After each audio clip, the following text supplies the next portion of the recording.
जय भीम। दलितों के हाथ में सत्ता की चाबी थमाने के लिए बनी बहुजन समाज पार्टी लोकसभा चुनाव 2024 में शून्य पर सिमट गई। लेकिन दूसरे दलों से चुने गए दलित सांसदों की खूब चर्चा हो रही है। कुछ दलित सांसद तो आरक्षित सीटों से ही नहीं बल्कि फैजाबाद जैसी सामान्य सीट से भी चुन कर आए हैं। वही कुछ ऐसे भी दलित सांसद हैं जिनकी उम्र सिर्फ 25 से 26 साल है। पहला नाम है चंद्रशेखर आजाद। कुछ साल पहले भीम आर्मी बनकर चर्चा में आए चंद्रशेखर आजाद अब सांसद बन चुके हैं। चंद्रशेखर ने उत्तर प्रदेश की नगीना सीट से बीजेपी उम्मीदवार ओम कुमार को 1.5 लाख से भी ज्यादा वोटों से हराया है। चंद्रशेखर आजाद समाजवादी पार्टी यानी कांशीराम के राष्ट्रीय अध्यक्ष है। अपनी पार्टी से ही उन्होंने चुनाव जीता था। यह चंद्रशेखर के खिलाफ समाजवादी पार्टी और बहुजन समाज पार्टी ने भी अपने उम्मीदवार उतारे थे। चंद्रशेखर का कहना था कि वे बहुजनों को सुरक्षा दिलाने के लिए चुनाव में उतरे हैं। चंद्रशेखर पेशे से वकील रहे हैं। उत्तराखंड से उन्होंने कानून की पढ़ाई की। अक्टूबर 2015 में उन्होंने भीम आर्मी बनाई थी। इसका उद्देश्य दलित समुदाय में शिक्षा को बढ़ावा देना था। सितंबर 2016 में सहारनपुर के एक कॉलेज में दलित छात्रों की पिटाई के खिलाफ विरोध प्रदर्शन के दौरान चंद्रशेखर और उनका संगठन सुर्खियों में आया था। इसके बाद चंद्रशेखर दलितों के बीच लगातार लोकप्रिय होते चले गए। 15 मार्च 2020 को कांशीराम के जन्मदिन पर उन्होंने अपनी पार्टी बनाने का ऐलान किया था। 2022 के विधानसभा चुनाव में चंद्रशेखर ने गोरखपुर शहरी सीट से योगी आदित्यनाथ के खिलाफ चुनाव भी लड़ा था, लेकिन हार गए थे, मगर इस बार चुनाव जीत गए हैं। दूसरा नाम है संजना जाटव। राजस्थान के भरतपुर सांसद बनी संजना जाटव सिर्फ 26 साल की है। राजस्थान में सबसे कम उम्र की उम्मीदवार थी। संजना ने बीजेपी उम्मीदवार राज स्वरूप कोहली को 51,983 वोटों से हराया है। जीत के बाद कांग्रेस कार्यकर्ताओं के साथ गाने पर डांस करता हुआ उनका एक वीडियो खूब वायरल हो रहा है। पिछले कुछ समय में संजना पार्टी के भीतर एक चर्चित चेहरा बनकर उभरी हुई है। पिछले साल कांग्रेस के टिकट पर संजना ने अलवर जिले के कटमूर सीट से विधानसभा चुनाव भी लड़ा था, लेकिन 409 वोट से हार गई थी। कटमूर से 4 बार विधायक रहे बाबूलाल बैराव का टिकट काटकर संजना को उतारा गया था। मीडिया रिपोर्ट्स के मुताबिक संजना कांग्रेस महासचिव प्रियंका गांधी की खास मानी जाती है। तीसरा नाम है शांभवी चौधरी। शांभवी चौधरी इस बार चुने गए सबसे युवा सांसदों में से एक है। उनकी उम्र महज 25 साल है। बिहार की समस्तीपुर लोकसभा सीट अनुसूचित जाति के लिए आरक्षित थी।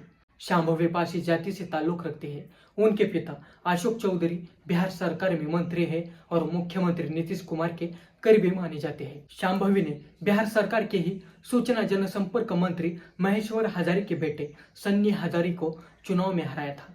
उनको 1,87,000 वोटों से जीत मिली है। चौथा नाम है अवधेश प्रसाद। अवधेश प्रसाद आजकल बहुत चर्चा में है क्योंकि उत्तर प्रदेश की फैजाबाद लोकसभा सीट से समाजवादी पार्टी के अवधेश प्रसाद 54,567 वोटों से जीते हैं। उन्होंने इस सीट से 2 बार बीजेपी सांसद लल्लू सिंह को हराया है।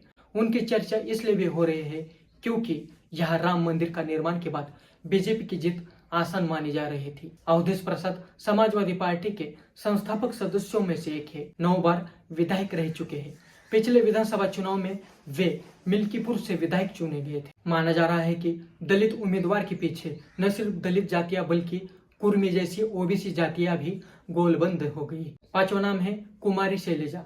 कुमारी शैलजा मनमोहन सिंह सरकार में केंद्रीय मंत्री रह चुके हैं। कांग्रेस में एक प्रमुख दलित नेता के तौर पर उन्हें गिना जाता है। शैलजा एक बार फिर हरियाणा की सिरसा लोकसभा सीट से सांसद बन चुके हैं। उन्होंने बीजेपी के अशोक तंवर को 2,68,000 वोटों से हराया है। 1990 में महिला कांग्रेस से राजनीति शुरू करने वाली शैलजा कई बार केंद्रीय मंत्री रह चुके हैं। उन्हें गांधी परिवार के करीबियों में गिना जाता है। छठा नाम है चरणजीत सिंह चन्नी। चरणजीत सिंह चन्नी पंजाब के मुख्यमंत्री रह चुके हैं। राज्य में सीएम पद तक पहुंचने वाले वे पहले दलित नेता है। कांग्रेस ने इस बार उन्हें जालंधर लोकसभा सीट से उम्मीदवार बनाया था।